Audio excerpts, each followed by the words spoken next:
Good evening, everyone.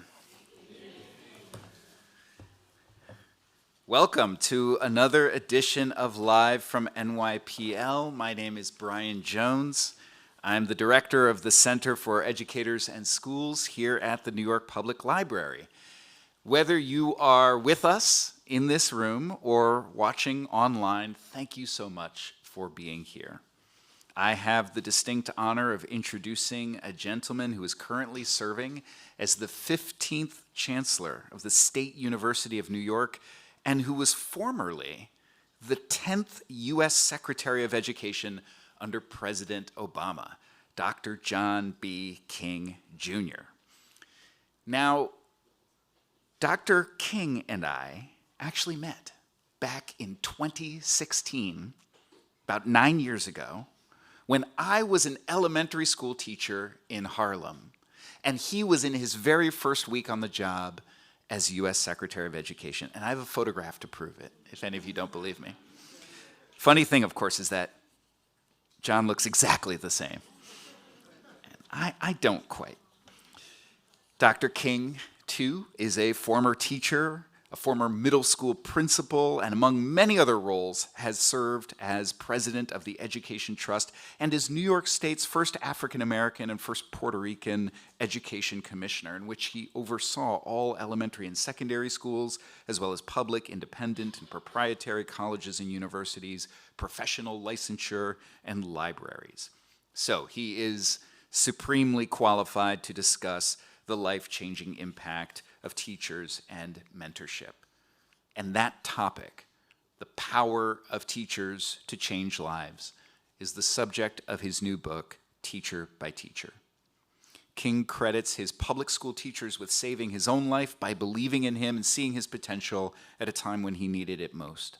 The book tells their stories and those of the phenomenal teachers he's encountered throughout his career. If you arrived early, you received a complimentary copy of John's book, courtesy of the Fund for the City of New York, and we thank them for their generosity. The book is also available for sale right outside this room.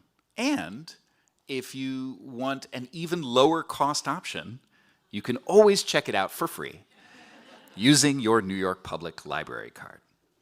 Like John King, we here at the New York Public Library are also passionate about the importance and power of educators, which is why back in 2021, we started a Center for Educators and Schools here. Through this new center, we offer free field trips to school groups, free credit-bearing workshops for educators, and we offer many supports for the difficult work of teaching with primary sources, one of which is publishing lesson plans that help educators and their students engage with the library's unique and amazing archival collections from this building, from the Library for the Performing Arts, and from the Schomburg Center for Research in Black Culture. By applause, how many people here are students right now in one way or another? Clap if you're a student. Not bad. Clap if you're a teacher or educator of some kind. Okay. Parents. And everybody else is welcome as well. We're glad you're here. In conversation with John tonight, we're so fortunate to have Lisette Nieves, the president of the Fund for the City of New York. FCNY is charged with developing and helping to implement innovations in policy, programs, practices, and technology in order to advance the functioning of government and nonprofit organizations in New York City and beyond. You can read her full bio and John's in your programs. At the end of the talk, Dr. King would love to take a few of your questions. On your way in, you should have received a little note card and a handy little golf pencil. Write your question down at any time, and library staff will come around periodically to pick them up. And if you're watching online, you could put your question in the chat. Live from NYPL is made possible by the continuing generosity of Celeste Bartos, Manaz Isfahani Bartos, and Adam Bartos. And of course, we couldn't do any of it without all of you here. Thank you so much for all of your support. And now please join me in welcoming Lisette Nieves and John King, Jr.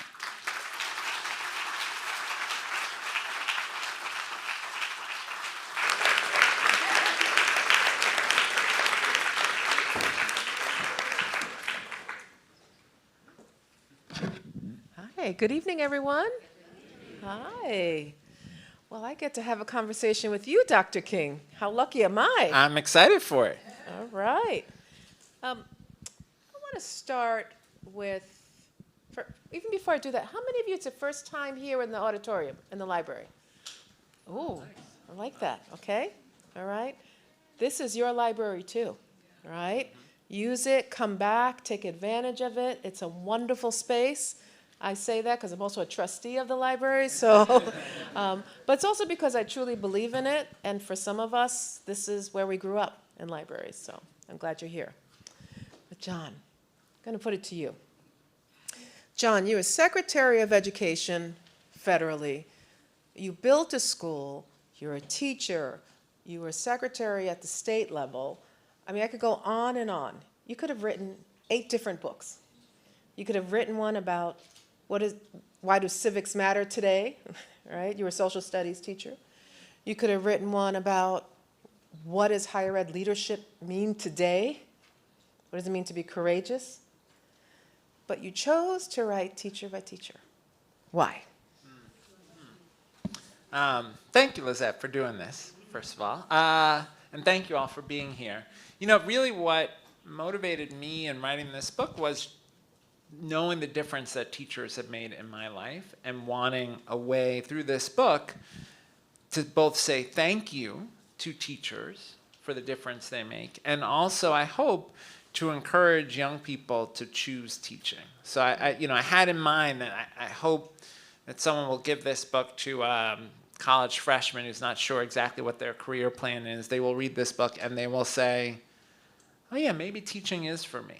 And that to me would be the kind of ultimate joy of this book, knowing that maybe it influenced somebody to choose teaching. I have to bring this story up. You always say that you were the first Secretary of Education who was potentially a high school dropout, almost a high school dropout. What made you decide to double down on education when you felt so disconnected at some points? Yeah. And you talk about connection, but there was a part where you were really disconnected from it. Yeah, I mean, when both my parents passed when I was little. My mom when I was 8, my dad when I was 12. And as a result, home was always really difficult. In the period when it was just my dad and me, my dad was struggling with Alzheimer's. Home was scary and unstable. And school was a place that was safe and nurturing and supportive. But after my dad passed, I moved around different family members, different schools, and like many young people who experience trauma, I was angry. Angry at adults, angry at the world. Felt like a lot of things that had happened to me had been unfair. And I'd basically been on my own since my mom passed when I was 8. And so I really struggled with adult authority. And so in high school, I'm for a variety of reasons, get out of a difficult living situation, I ended up going to boarding school. And there were a lot of rules. And I just did not follow the rules. I love the academics, and I learned a ton in my classes. And I was always passionate about the learning side of school. But the rules and the sense that adults were setting arbitrary rules that I didn't understand, that didn't feel fair to me. And I also was in a place that was most of my classmates were very wealthy. I was one of a very small number of students of color. And I felt out of place, and I felt hostility from the institution. And so that contributed to them being angry, feeling a sense of disconnection from the institution, and also going through a period of really racial identity formation where I was very conscious, more conscious than I'd been at earlier ages of the ways in which society has unfairness and injustice. And so I was angry about a lot of things. Didn't follow the rules, got in trouble, got kicked out, and my life could have gone in a lot of directions at that point. Folks could easily have looked at me and said, here's a Black Puerto Rican kid, no respect for authority, family in crisis, what chance does he have? And written me off. And I know that is what happens to so many young people in America. But I was lucky that there were teachers and a school counselor who were willing to give me a second chance, and that my uncle intervened in my life. My uncle was a Tuskegee Airman, career Air Force. He was my dad's youngest brother. I went to live with him and his wife, my Aunt Jean, when I got kicked out of high school. And my Uncle Hal, he set this incredible example of taking control of your life and your circumstance. You know, think about Tuskegee Airmen. Remember, these are the first black pilots in the American military. He grew up in a very segregated New York City, chose to go to Tuskegee, Alabama, even more segregated. That's right. To become a pilot, there were people who did not want black people to fly. He and his fellow pilots would have to check the gas tank of the plane to see if folks had poured water in to try to sabotage them. He persevered through that, served in World War II, was a bomber pilot. When he came back from World War II, he was trained as an accountant, couldn't get a job as an accountant because he was black, so he became a firefighter. Right? He responded to a society discriminating against him by choosing to say, I know what I'll do. I'm going to go run into burning buildings and save people. Right? I'm going to risk my life for other people in a society that doesn't give me full citizenship. Or dignity, right? Or dignity, that's right. And then after that, he went back into the military and was career Air Force. So he was this person who took control of his life. And I remember very much the conversation we had after I'd gotten kicked out of high school. And he sat me down and he said, neither you nor I can do anything about the things that happened to you as a kid. But you have to decide now what kind of man you want to be, what kind of life you want to have. And hearing that from him, given the life he had led, had a profound impact on me. And so it was both teachers giving me a second chance, but also a mentor, my uncle, who really pushed me to step up and take responsibility for shaping how my life would be. Thank you, John. And I just thank you for always being so candid about the story and your life story, your narrative. I have a few questions for you. I want to read a particular quote from your book. You write, I explained that I was blessed to have the right teachers, mentors, and role models who intervened in my life at the right moments. You talked about that. I'm not special, just lucky. I had always worked hard, but so do lots of folks. What made the crucial difference was the generosity of those who chose to teach me, who gave their best in their encounters with me, the ones who could have seen a 12-year-old boy of color, family in crisis, and asked themselves, what chance does he have? But instead asked, what chance could they give? This is a time to give some flowers to some of those teachers. Can you bring one of the narratives alive to us right now of a teacher that made a difference? Yeah. Alan Osterweil was my teacher in 4th, 5th, 6th grade at PS 276 in Canarsie. And it was very unusual for a teacher to stay with students for 3 years in a row. But it made a huge difference for me because my mom passed away October of my 4th grade year. So I just started in Mr. Osterweil's class. And I was with him as my father got more and more sick and home got more and more scary. I describe in the book one night, my father woke me up 2 in the morning, told me it was time to go to school. And I didn't know why. And I remember being on the staircase in our house, clinging to the banister as my father pulled me down the stairs. And I remember insisting, Daddy, it's not time to go to school. It's not time to go to school. And he kept insisting that we had to go to school. And I had no idea why. And eventually he gave up. He went back to sleep. I went back to my room. And I went to school the next day. Right? So that's what home was like. But in Mr. Osterweil's class, it was amazing. We read the New York Times every day.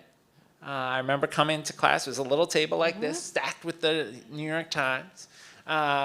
We learned the capital and leader of every country in the world.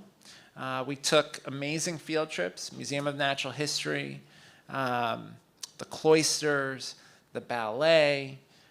he just exposed us to this whole world beyond Canarsie, Brooklyn. We did productions of A Midsummer Night's Dream, Shakespeare in elementary school. We did a production of Alice in Wonderland. I was the rose with big red felt petals sticking out of my head, right? And I remember those things so clearly because in his classroom, I could be a kid and I could be joyful in a way that I really couldn't at home. And he didn't know. He didn't know all the things that were going on for me at home, but he knew to create a space that was safe and supportive and nurturing. And it was really one of the great blessings of my life. And I think to myself, to go to the quote, I think to myself, well, what would have happened to me if I had not had Mr. Osterweil as my teacher for those 3 years? And so sometimes when people try to take my story and say, well, like, you made it through difficult circumstances. Why can't everybody just, quote unquote, pull themselves up by their bootstraps? I find that offensive, and I think it erases the people who actually made the difference. Mr. Osterweil is the reason I'm sitting here. Miss D in 7th grade social studies is the reason I'm sitting here. You know, my Miss Walker, who tutored me in math in high school, is the reason I'm sitting here, right? Those people. And we should be figuring out how do we make it possible for more young people to have those amazing teachers and mentors who intervene in their lives.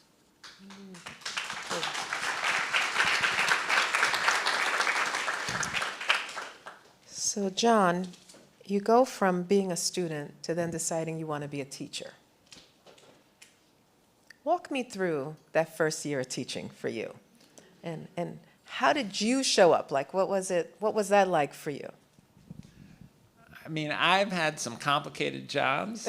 There's no job I've had that was harder than being a first-year teacher. Mm-hmm. You know, in college, I got involved in doing some enrichment teaching in schools, and I'm running after school and summer programs, and that's what led me to choose teaching. I thought about going straight to the classroom, but I decided I really wanted training. And so I went to Teachers College at Columbia for a master's in teaching of social studies. And I got great content learning. You know, we went deep on 19th century U.S. history and Civics Latin overload. American history. Yeah, Yes. it was great. It was great. And student teaching was really valuable. But I was not really ready for how hard first-year teaching would be. And some of the things that you had to do in the classroom, we really never talked about in my graduate program. For example, we had never once talked about classroom management. Well, it turns out classroom management is really important. And so, you know, I had to rely on my experience, you know, working in summer camps and thinking about those things to figure out strategies to try to create the right kind of classroom environment. We'd never talked about parents, not once. Now, I was preparing to be a high school social studies teacher. You know, this was many years ago, right? 30 years ago. So maybe there was less attention to parent engagement at the high school level, but we never talked about parents. And I describe in the book the day when it was like a day or two before teacher-parent conferences. Principal walks up to me and says, "Hey, parent-teacher conference is coming up." And I thought, what happens in parent-teacher conferences? Right? I had because we never talked about it in school. So my only mental model for it was, this is going to date me, only people of a certain age will know this show, but there was this show, Growing Pains, right? And and on that show, the Kirk Cameron character got in trouble in school. And so his dad, Alan Thicke, had to come in to school. And I remembered the teacher had the two desks pushed against each other, right? In the center of the classroom and a stack of papers in front of her. So I did the same thing. I set up my classroom, two desks pushed up, stack of papers. The papers didn't have anything to do with anything. It was just a stack of papers. But I thought it would look like how parent-teacher conferences are supposed to look. Props. Exactly. But it was, so I say all that to say that first year teaching is so hard because you're doing everything for the first time. You have no files to go back to. You don't really have experience. And student teaching is not the same. It's still someone else's classroom. And I was also in a school where there really wasn't support. No one ever came to observe me, give me feedback. And so I felt very on my own. And it was exhausting. Every night, I prepare my lessons for the next day, the grading. It was all sort of creating it from scratch, day after day. And so that was very difficult, but also incredibly valuable. And I learned a ton, not only about teaching, but about myself from that journey. What did you learn most about yourself? A level of resilience, right, that you need, I think, as a teacher. Like, some lessons go really badly, and but they still show up the next day. And so, you got to come back the next day. Or, sometimes there'll be a kid who will be, you don't know why, but maybe they've had a bad day, they act out, and they're in your class tomorrow. And so you can't carry yesterday into today. Today's got to be a new day. You got to be just as excited and happy to see them, even though yesterday was a difficult day. Today's a fresh start. And that resilience that you have to find, and I didn't know I had that deep well of resilience. And that was really good, and that's been a lesson through my whole career. I still draw on that same kind of sense that the mission is the right mission, and so you got to start each day with all your energy and all your heart to try to accomplish that mission and push through the frustrations. And this is why it's so important to be a teacher if you're going to be the Secretary of Education. Yeah, I did put that in. Sorry, I had to say it. Sorry, John. I had to say it.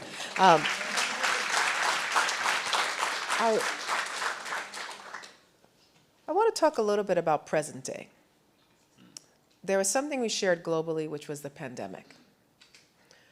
And we just had this conversation. There's an incredible group of 5th graders, 6th graders, some high school students here. And you were talking to them before our conversation about what are we still experiencing, what are the reverberations in classrooms that teachers are managing, that school systems are managing in a post-COVID environment. Could you talk a little bit about that, and then what do you see as some of the solutions that we can think about? Sure. Well, look, I think one huge challenge from the COVID era is that our patterns around school got disrupted, right? And we don't have to relitigate the choices. Right. I respect people who are making a lot of hard choices with limited information. But a lot of students went long periods without school, without the structure of school, without the reliability and continuity of school. The rhythm of school. The rhythm of school, that's right. And families went without that, right? And so now, when you look at chronic absenteeism, students who are absent more than 10 days a year, the numbers are through the roof. And that's across different geographies, different types of communities, different income levels. Chronic absenteeism is incredibly high. And you see it highest amongst the very young students, kindergarten, 1st grade, 2nd grade, and highest amongst high school students. And as I was saying to the students earlier— With a gender divide as well. With a gender divide, for sure, yes. And what I was saying to the students earlier is, you just learn less if you're in school less. That's just the reality. I sometimes say that even the most effective teacher can't be successful with a student who isn't in class. And so we have to take on the culture around school attendance. Part of that is the relationship with parents and the public policies to make it easier for parents to have their kids in school. You know, if you can't take a day off of work and you have a kindergartner and ninth grader, and the kindergartner is sick and can't go to school, in a lot of families, that means the ninth grader is not going to school because mom has to go to work. Yes. But that's a public policy problem. Housing insecurity in many communities drives poor school attendance. So if we're moving, suddenly we're up all night because we're moving between different places. Now kids not in school, they fall behind academically. Now they feel badly about school, so now they're misbehaving in school because they feel resentful, and you get into these spirals, right? And we have to take that on. We also have to take on that for some high school students, they do not find anything compelling about school. And we have not necessarily designed high schools with attention to connecting to each student's passions. And we have to do better on that front. So chronic absenteeism, huge issue. The other issue that I worry a lot about that is, I think, an extension of COVID. My wife is here, Melissa, who's a character in the book. But she's also a person in real life. Hi, Melissa. Melissa taught kindergarten and first grade. And I think about the first graders who missed a year of school. And that year is just so pivotal in students learning to read. And you see the consequences of that interrupted first grade years later, when they're in third grade, when they're in sixth grade. So we have to correct for that. I think we have good evidence that intensive tutoring with a well-trained tutor that is consistent with high-quality materials can help students make rapid progress. But we aren't investing enough in the tutoring and the quality of tutoring, right? A lot of school districts, they just bought a tutoring app. Program, right. Yeah, and they sent a password home to kids and families, and they were like, oh, if you need tutoring, you go to this app, it'll be all good. That is not the same as a relationship with a human being who is invested in you, who is a mentor to you, who gets to know you. And so we need, I think, to make a much bigger investment in that kind of tutoring in summer programs so that students don't lose ground over the summer, but instead are using the summer to catch up. We know the things that would take to address these gaps. The question is, do we have the political will to do them? Yeah, you know, it's interesting, John, because we could talk about this for hours, right? Like what would be some of the solutions, some of the ideas. I want to switch for one quick second, too. I want to first acknowledge Melissa and John just had their 24th wedding anniversary yesterday, so I love that. Love is good. Yes, Love is yes. good.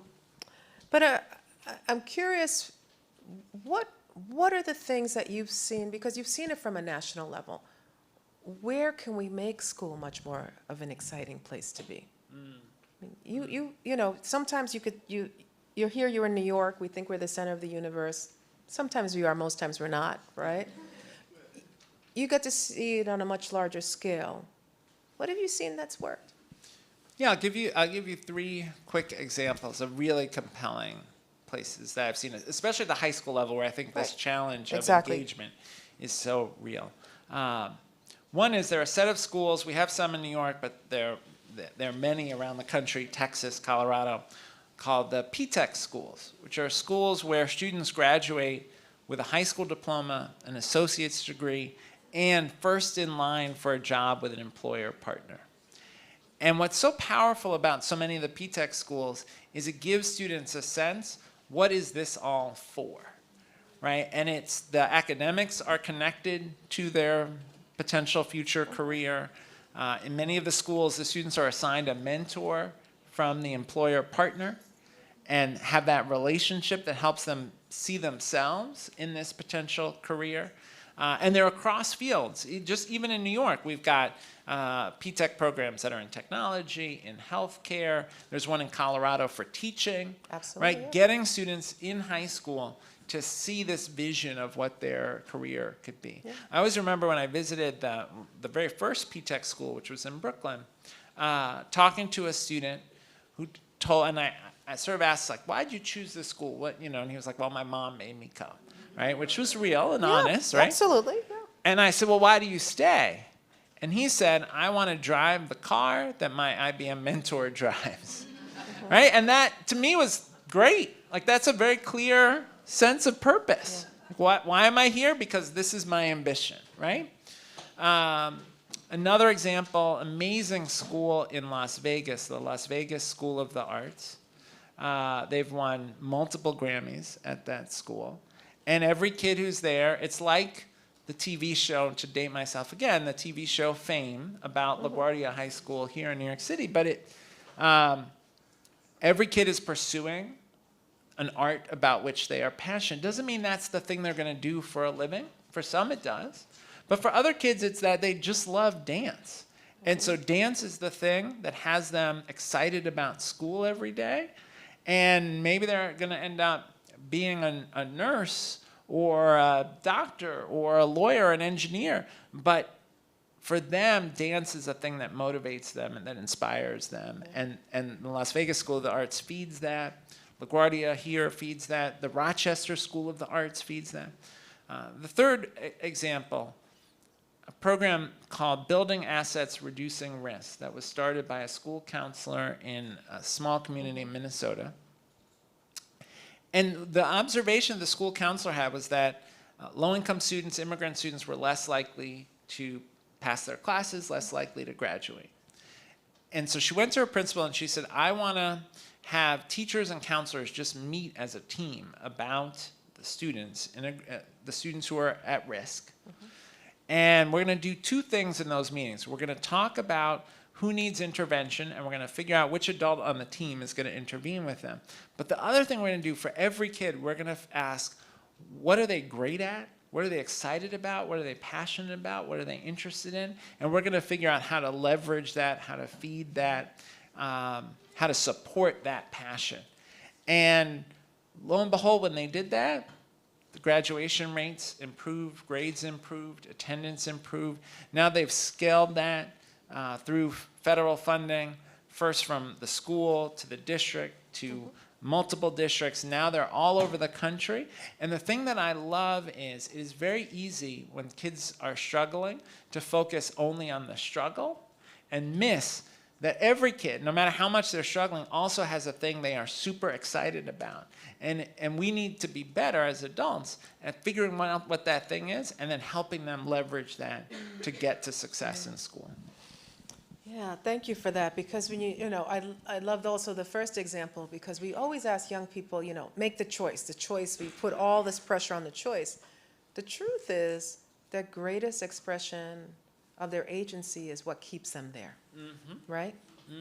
And yet we don't focus on that. And so I love that example of what keeps me there versus what brought me there, right? That's right. I love the second example that you gave as well the third, and I was thinking about the third one. And we know that with literature too, and in the second one, is that young people want to see more applied learning, right? They do. They want to do things that are hands-on, right? And so, and then I think the last is this notion of, that you talk about, high tech doesn't mean that high in person has to be the trade-off.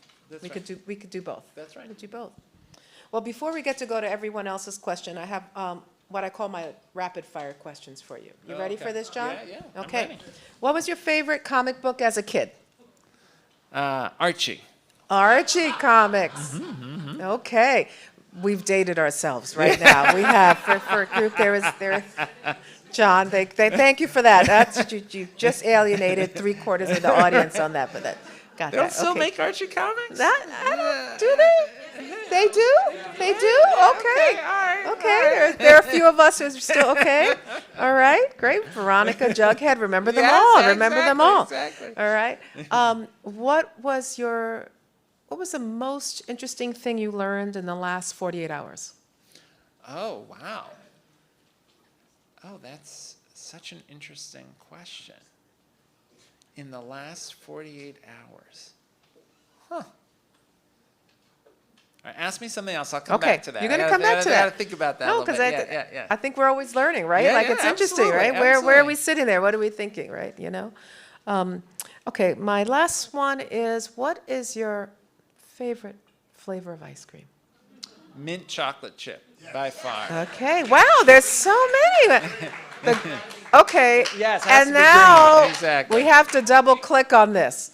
The big chocolate chips or the small chocolate chips? The Small. green ice cream or not? Yes, green ice cream, small chocolate chips. Okay, Yeah. oh, there we Yeah, go, yeah. okay. Yeah. All right. Waffle cone, ideally, but Waffle you know, cone, yeah, okay, yeah. ideally, But it doesn't great. have to be. Yeah. All right, all right. Yeah. Everyone, before I get to all of your questions, let's just give a round of applause and thank you, Dr. King.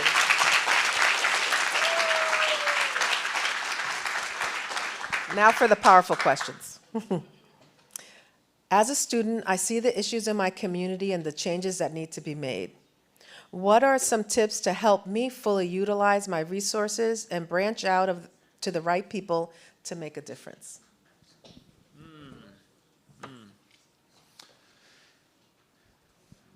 This is also a dated reference, but you know, Mr. Rogers. Love him. Mr. Rogers was amazing, but Mr. Rogers had the advice to look for the helpers. Yes.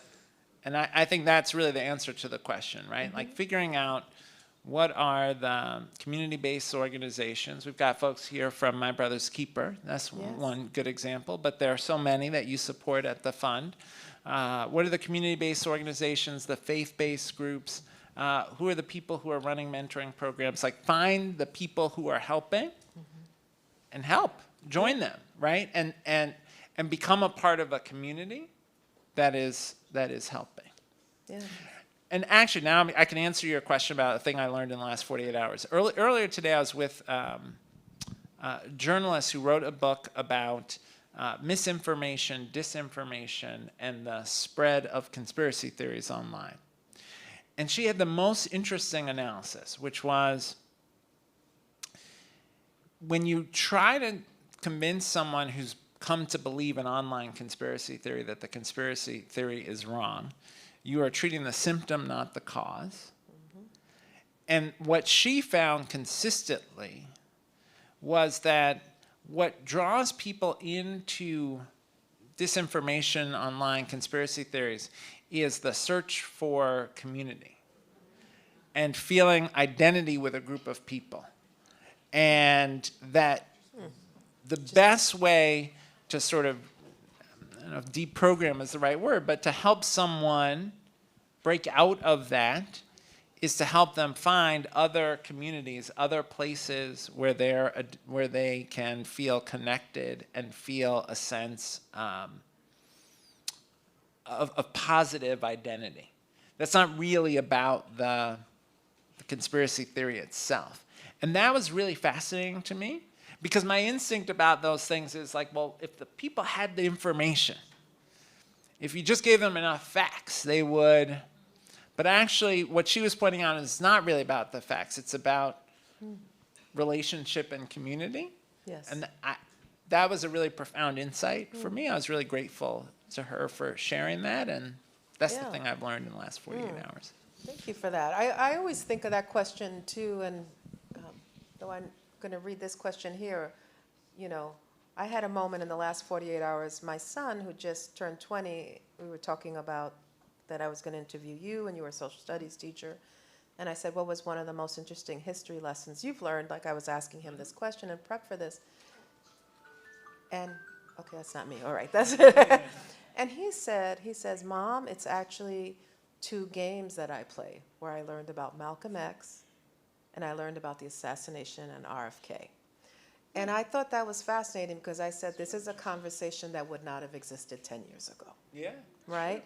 And I said, wow. I said, I guess I didn't think that the diversity and the depth of the games out there and the simulation of those games are much more complex than we even discuss at times. So Yes. I'm just saying that Yeah, I learned that's- something new. Yeah.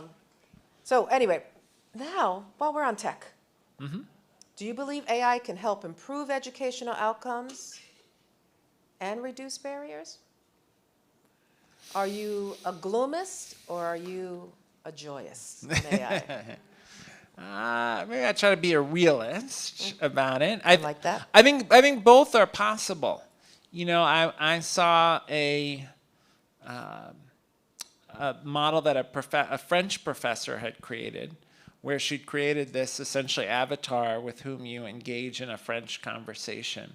Because of AI, the avatar is able to engage in a conversation about a very wide range of subjects and able to adjust its vocabulary and grammar to match yours, so that the conversation partner Yes. is making possible a level of practice at French that it'd be hard to create that in your classroom, right? If you've got 25 students in a French class, you're not going to be able to do one-on-one dialogue with each of them. And if they do it with each other, you're not going to be able to ratchet up the complexity as effectively as this AI tool. That was impressive to me.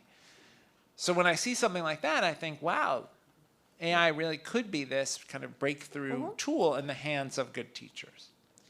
And there are a lot of students in high schools and colleges across the country who today turned in a paper where they didn't do any thinking, they didn't do the reading, they didn't do the writing. They put in a prompt into ChatGPT and they turned in a paper. And they are missing out on the reading and the thinking and the real conversation with their teacher or professor.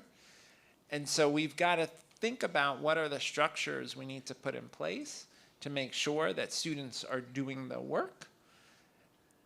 Now, some of that AI could help, right? AI could help you with drafting. Because it's not going away. It is not going away. But we have to make sure that AI isn't substituting for the learning. And that getting that mix right is going to require some real professional development for teachers and faculty members, and some real thinking about how we might design things differently. Maybe we need, rather than use the same paper prompt that I've been using for 10 years in my class, maybe we start the paper in class, then we go back and we refine it, then we do a presentation in class. Like, we may have to vary the structure of the assignment to make sure students are using the tools and doing the thinking. Yeah. No, I really appreciate that thoughtful response, because I do think there will be a revolution around curriculum design, right? Students, you know, I think those who, someone once said it well to me, and obviously, you know, I teach as well, but they said it to me, said, you're worried about the student who might be using it for ill, when you could be that fantastic teacher that's using it for breakthroughs. Yes. Right? Yes. And it just really shifted then how I thought about curriculum, how I thought about the classroom, and maybe that's the way we need to be thinking about that broadly. That's right. And I think part of what we have to teach students is how do you ask good questions and question good answers? Yeah. Right? That the prompt design actually matters a lot with what product you get from AI. But also, you know, there's that awful story of the lawyer in Florida who submitted a brief where all of the cases were made up by AI. Right? And so we also have to teach students to question, like, is this really true? What's the source? Is this a hallucination or is this real? Like that. That's right. And not just accept whatever is generated. All right. Well, I wish we could have President John King, but we don't. But let's thank him for being here. And thank you, John. I also want to say, for those of you that have a book, Dr. King is happy to sign that book, and he'll be, you wave your books. Yeah, there we go. He'll be happy to sign them. We can't get through all the questions, but John, is there a place where they can send you an email for questions?